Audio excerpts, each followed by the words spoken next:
विवेक करवा वृद्धि इन्वेस्टमेंट से जुड़ गए हैं। विवेक, स्वागत है आपका। आफ्टरनून। और चलिए, हफ्ते का अंत मेरे ख्याल से बाजार एक शानदार नोट पे करता हुआ दिखाई दे रहा है। तो देखिए यही होता है कि जब सब लोग सोचते हैं ना कि मार्केट गिरेगा। एक्चुअली ओवरऑल एक्सपेक्टेशन यही है कि बाजार बहुत चल चुका है तो बाजार गिरना है।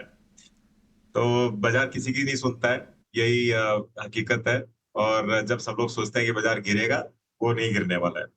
और जब सब लोग अपना पेशेंस एकदम खो के हताश होके बोलेंगे अब तो कोई मतलब ही नहीं है, क्योंकि ये हम लोग 60,000 से देख रहे हैं। जब सेंसेक्स 60,000 में था, तब से अब 70 आ गया, 80 आ गया, 80 के ऊपर चल रहा है। तो अब भी लोग जो छूट गए हैं वो आज भी ऐसे सोच रहे हैं कि अगर 2-4 हजार पॉइंट का भी करेक्शन आ जाता है तो हमको इसमें बाइंग दिखाना है। तो ऑफकोर्स देखिए, रन अप काफी आ चुका है, लेकिन मुझे लगता है कि जो लार्ज कैप इंडेक्सेस है, ये मैं काफी टाइम से ये मेंटेन कर रहा हूँ कि सेंसेक्स और निफ्टी कंपनीज जो है वहां पे अभी भी इतनी महंगाई नहीं दिख रही है जो स्मॉल एंड मिड कैप्स में आपको दिख रही है। तो मुझे लगता है कि यहाँ पे और सेक्टरल चर्निंग भी हो रहा है। देखिए उदाहरण के लिए अगर मुझे कोई पूछे कि क्या सबसे ज्यादा चल चुका है और क्या महंगा है बाजार में, आज रेलवेज काफी महंगे लग रहे हैं, डिफेंस महंगे लग रहे हैं, मेटल स्पेस इनफैक्ट काफी महंगा लग रहा है। लेकिन जो सस्ता है, बैंकिंग फाइनेंशियल सर्विसेज सस्ता है, आईटी अभी तक चला ही नहीं है, वो सस्ता है, फार्मा सस्ता है। तो अब क्या हो रहा है कि पैसा यहाँ से निकल के आपको यहाँ पे जाते हुए दिखेगा, और अगर फाइनेंशियल सर्विसेज और आईटी में जाता है तो आप देख लीजिए आज बाजार कैसे ऊपर जा रहा है, क्योंकि सब हेवी वेट है।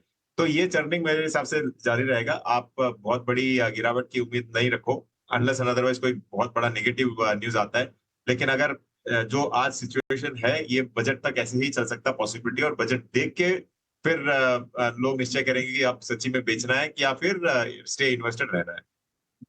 बीच हम देख रहे हैं कि नतीजों का एक मौसम है जो कि शुरू हो चुका है। विवेक, तो बाजार की इसी चाल की उम्मीद करना, कहीं ना कहीं आपको लगता है कि जो नतीजों का माहौल शुरू हो चुका है वो थोड़ा सा स्पॉइलर भी हो सकता है अगर कहीं पर कोई चूक हो गई नतीजों में?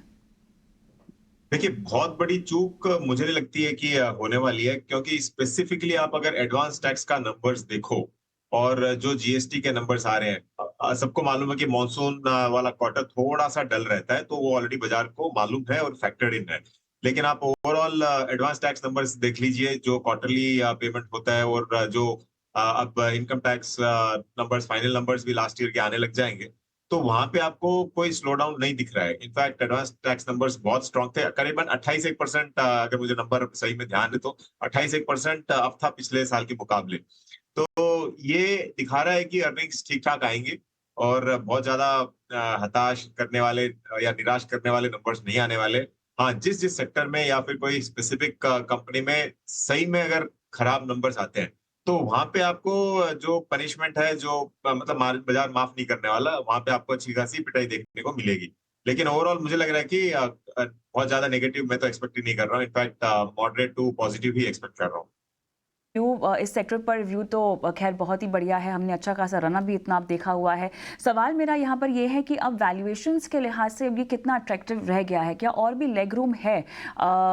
स्टॉक स्पेसिफिक खरीदारी हो रही है, बजट को लेके बहुत सारी उम्मीदें हैं। इतना ही नहीं, हम तो देख रहे हैं म्यूचुअल फंड्स अलग अलग एनएफओस भी लॉन्च कर रहे हैं इसी थीम पर। तो बहुत बजिंग है, लेकिन मेरा सवाल लेग रूम और वैल्यूएशंस पर है। क्या राय होगी आपकी?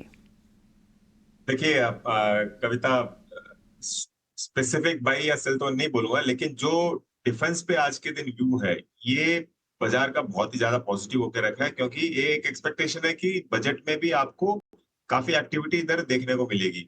सबसे बड़ी चीज ये है कि भारत दुश्मनों से घिरा हुआ है इनफैक्ट। तो हमको और दुनिया भर में हम लोग रीजनल कॉन्फ्लिक्ट्स देखते ही जा रहे हैं। तो इसके लिए जो डिफेंस आर्सेनल है भारत का, सरकारी आर्सेनल, वो एकदम स्ट्रांग होना है। और मुझे लग रहा है कि जो हम लोग एक जमाने में करीबन 8-10 साल पहले नेट इंपोर्टर हुआ करते थे, उसके बाद में सेल्फ सफिशिएंट हुए, आज के दिन हम लोग नेट एक्सपोर्टर भी बन रहे हैं डिफेंस में। तो डिफेंस एज ए स्पेस चलेगा। लेकिन ये है लंबी अवधि का नजरिया, क्योंकि लॉन्गर टर्म में जैसे अभी पारस के मैनेजमेंट ने भी कहा था कि सब कुछ अच्छा ही लग रहा है। लेकिन अगर शॉर्ट टर्म में आप देखो इस सेक्टर को, शुरुआत में मैंने कहा था कुछ सेक्टर्स सही में बहुत कॉस्टली लग रहे हैं।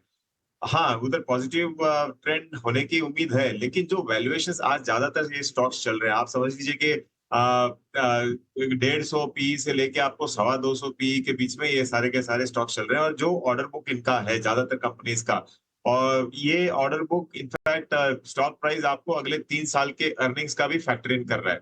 तो इस चीज के लिए आपको तैयार रहना पड़ेगा कि आज अगर कोई डिफेंस कंपनी आप लेते हो सकता है आपको अगले 2-3 साल रिटर्न्स नहीं मिले। मतलब ये नहीं बोल रहा हूँ कि आपको लॉस होगा, लेकिन हो सकता है कि रिटर्न्स नहीं मिले क्योंकि एक कंसोलिडेशन फेज में भी जा सकता है, ये पॉसिबिलिटी है। हाँ, बजट में अगर सही में ओवर दी अबव एक्सपेक्टेशंस आता है तो हो सकता है कि स्पेस वापस चले। लेकिन आपको दिखेगा कि अगले 3 साल का अर्निंग्स ऑलरेडी फैक्टर्ड है ना पूरे के पूरे स्पेस में। तो मैं शॉर्ट टर्म में थोड़ा सा कॉशियस रहूंगा, ऑन डिप्स लेना चाहूंगा डिफेंस स्पेस में। और एक और चीज है, जब भी देखिए जब भी ज्यादातर नए नए फंड्स आते हैं एक सेक्टर में और लॉन्चेस करते हैं, तो वो होता है कि जो फ्लेवर ऑफ द मार्केट है उसी में जनरली फंड्स भी लॉन्चेस होते हैं, क्योंकि पैसा लेना इजी रहता है उस समय।